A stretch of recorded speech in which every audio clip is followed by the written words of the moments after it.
अस्सलाम वालेकुम स्टूडेंट्स, आज हम स्टार्ट करेंगे अपना सेकंड क्वेश्चन या सेकंड लॉ ऑफ इनहेरिटेंस, जो कि कहलाता है लॉ ऑफ इंडिपेंडेंट असॉर्टमेंट। लेकिन उसकी स्टेटमेंट समझने से पहले हमें समझना पड़ेगा dihybrid cross. Di means two, hybrid means trait. कल जो हमने डिस्कस किया था वो था मोनो हाइब्रिड क्रॉस, जिसके अंदर हमने एक ही ट्रेड लिया था, लेकिन इसके अंदर हमें कितने कैरेक्टर लेने होंगे? 2 कैरेक्टर लेने होंगे। जैसा कि आपको पता है कि लिविंग इंडिविजुअल के अंदर, लिविंग ऑर्गेनिज्म के अंदर बहुत सारे कैरेक्टर्स होते हैं, बहुत सारे ट्रेड्स पाए जाते हैं। जैसा कि हेयर कलर है, अगर हम ह्यूमन बीइंग की बात करें, हमारा कॉम्प्लेक्शन है, हमारे हाइट है, हमारा वेट है, ये सारे हमारे अलग अलग करेक्टरिस्टिक्स हैं। लेकिन क्योंकि मेंडल ने पी प्लांट लिया था तो उसमें उसने 7 ट्रेड्स को कवर किया था, जिसके बारे में मैं कल बता चुकी हूँ। यहाँ पर हम 2 ट्रेड लेंगे। जैसे कि हमने 2 ट्रेड लिए हैं। पहला ट्रेड हम ले रहे हैं सीड कलर का, नंबर 2 सीड शेप का। आपको पता है हर ट्रेड की, हर करेक्टर की लिविंग बॉडी के अंदर या पी प्लांट के अंदर 2 अलील मौजूद थी। एक जिसे आप डोमिनेंट कहते हो, एक जिसे आप रिसेसिव कहते हो। सीड कलर ट्रेड अगर हम देखते हैं तो येलो उसका डोमिनेंट करेक्टर है, यानी कि डोमिनेंट कलर है सीड का, और ग्रीन जो है रिसेसिव अलील होगी। अगर हम सीड शेप कहते हैं तो राउंड डोमिनेंट है और रिंकल रिसेसिव है। इसका क्या मतलब है? इसका मतलब ये है कि जितने ऑफस्प्रिंग बनते हैं उनमें तकरीबन 90% येलो सीड और राउंड सीड की शेप होती है, इसलिए हम उसे डोमिनेंट कह रहे हैं। ग्रीन और रिंकल बहुत रेयर केसेस में सामने आता है। तो सबसे पहले यहाँ पर हम देखेंगे पेरेंट वन। हम क्रॉस स्टार्ट करने लगे हैं। पेरेंट वन, तो पेरेंट वन हमने 2 पेरेंट जो लिए हैं जिनके दरमियान हमने क्रॉस करवाया है उसमें से एक है डोमिनेंट, एक है रिसेसिव पेरेंट, यानी कि एक वो पेरेंट जिसके अंदर सीड कलर भी डोमिनेंट है, यानी कि येलो है, सीड शेप भी डोमिनेंट है जैसा कि राउंड है, और सीड कलर भी डोमिनेंट है जैसा कि येलो है। कैपिटल आर राउंड को शो कर रहा है और कैपिटल वाई येलो डोमिनेंट को शो कर रहा है। जो दूसरा पेरेंट हमने लिया है वो रिसेसिव करेक्टर रखता है दोनों के ही, यानी कि उसका सीड का कलर भी ग्रीन है और उसकी सीड की शेप भी रिंकल है। स्मॉल आर शो कर रहा है रिंकल शेप को, स्मॉल वाई शो कर रहा है ग्रीन कलर को। अब अगर हम इसके देखते हैं कि G1 यानी कि गैमीट 1 क्या बनते हैं। हमेशा बेटा जब गैमीट की फॉर्मेशन होती है तो होती है मियोसिस। तो जो अलील डबल होती हैं, ये कल ही आप लोग पढ़कर आ रहे हैं लॉ ऑफ सेग्रीगेशन में, कि वो सेग्रीगेट कर जाती हैं, वो अलग हो जाती हैं, यानी कि डिप्लॉयड बॉडी से गैमीट बनते हैं हैप्लॉयड। तो ऑब्वियसली कभी भी आपने आर आर को एक साथ और वाई वाई को एक साथ नहीं रखना है, क्योंकि जब डिवाइड होंगी तो दोनों ही कैरेक्टर डिवाइड होंगे।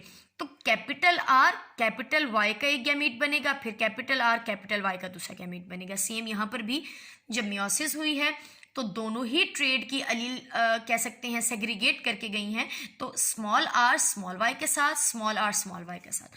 बेटा यहाँ पर इस क्रॉस के अंदर गैमीट फॉर्मेशन बहुत ज़्यादा इंपॉर्टेंट है, तो यहाँ आप सही तरीके से उसे समझिएगा।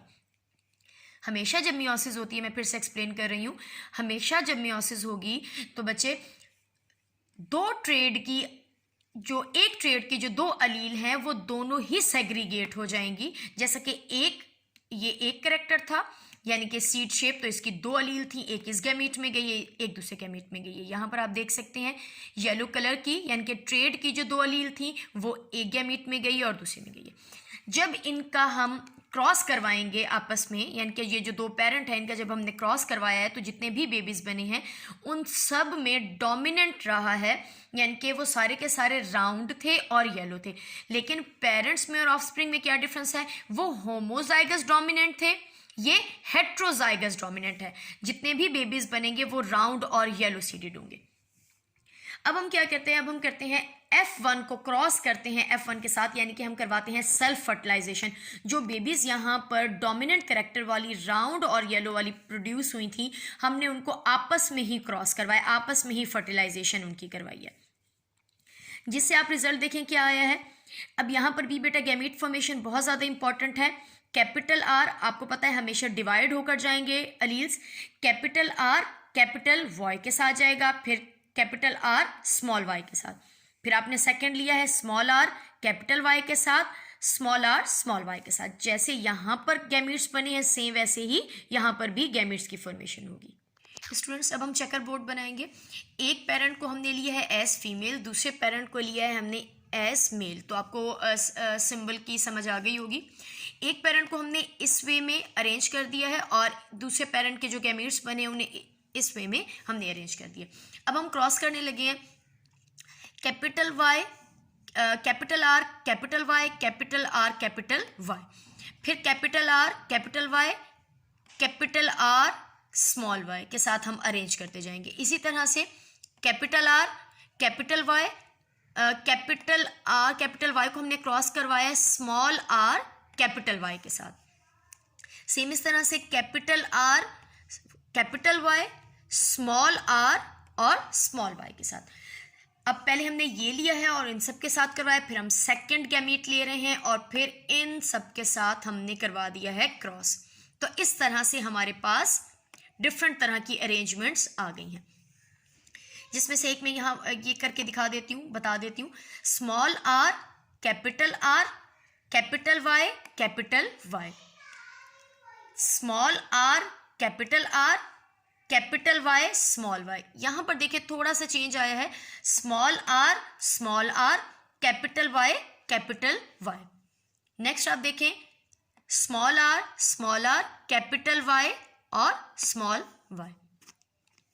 इस तरह से आपने एक गैमीट को लेना है और इन सब के साथ, मतलब इन चारों के साथ आपने यहाँ पर जो भी शो हो रहा है आपने उसको पुट करते जाना है।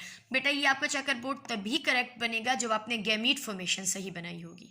अब आते हैं फिनोटाइप और जीनोटाइप की तरफ। तो F2 जनरेशन यानी कि फिलियल 2 यानी जनरेशन 2 जो हमें मिली है वो कुछ डिफरेंट तरह से मिली है। अदरवाइज आपने कल जो मोनोहाइब्रिड क्रॉस किया था उसके अंदर आपने देखा था या डोमिनेंट थे या रिसेसिव थे, लेकिन जब आपने 2 ट्रेड लिए हैं तो हमारे पास 4 तरह के फिनोटाइप आई है। नंबर 1 या आई है राउंड और येलो। बेटा जहाँ जहाँ पर भी कैपिटल का वर्ड शो होगा, कैपिटल अल्फ़ाबेट शो होगा, आपने वही ट्रेड डोमिनेंट आपने लिख देना, चाहे उसके साथ स्मॉल वाला क्यों ना हो। जैसे कि हमारे पास जो डिफरेंट सीक्वेंस आए हैं वो आप इसको देख सकते हैं। कैपिटल आर फिर कैपिटल वाई है तो ये राउंड और येलो होगा, ये भी राउंड और येलो है, ये भी राउंड और येलो है। लास्ट में ये देखिए ये भी राउंड और येलो है। और जो लास्ट में बना है कल की तरह वो है स्मॉल आर और स्मॉल वाई, यानी कि वो बने हैं रिंकल्ड और ग्रीन। लेकिन जो 2 तरह के रिजल्ट आए हैं वो बहुत ही ज़्यादा चेंज आए हैं। जैसे डोमिनेंट राउंड रिसेसिव अलील के साथ शो हुआ है राउंड ग्रीन, जैसा कि ये आप लोग देख सकते हैं। राउंड है लेकिन एक ट्रेड का डोमिनेंट अलील शो हुआ है, दूसरे ट्रेड का रिसेसिव शो हो गया। ये भी राउंड और ग्रीन है और ये भी राउंड और ग्रीन है। एक और अनयूजुअल सा जो करेक्टर शो हुआ है बेबीज के अंदर वो था रिंकल्ड एंड येलो।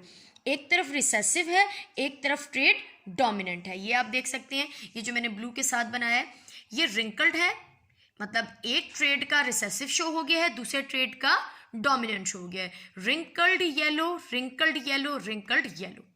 तो अगर हम फिनोटाइप देखते हैं, फिनोटाइप को अगर चेक करें तो राउंड येलो यानी कि डोमिनेंट, दोनों ही ट्रेड के डोमिनेंट हमें 9 मिलते हैं। राउंड और ग्रीन एक ट्रेड का डोमिनेंट, दूसरे ट्रेड का रिसेसिव, इस तरह का हमें 3 बेबीज मिलेंगे प्लांट के। Number 3 wrinkled yellow, seed shape की अलील रिसेसिव शो हुई है लेकिन सीड कलर की डोमिनेंट शो हुई है। इस तरह के भी हमें कितने बेबीज मिलेंगे, 3 मिलेंगे। और जो रिसेसिव हैं दोनों में ही, यानी कि जो सीड कलर है वो भी रिसेसिव शो हुआ है और जो सीड शेप है वो भी रिसेसिव शो हुई है, तो वो है 1। यहाँ पर जो मैंने एक्सप्लेन किया वो सारी की सारी इसकी जीनोटाइप है, लेकिन जो फिनोटाइप मिला है वो हमें मिला है 9:3:3:1। फिनोटाइप बेटा क्या शो हुआ है? शो हुआ है 9:3:3:1।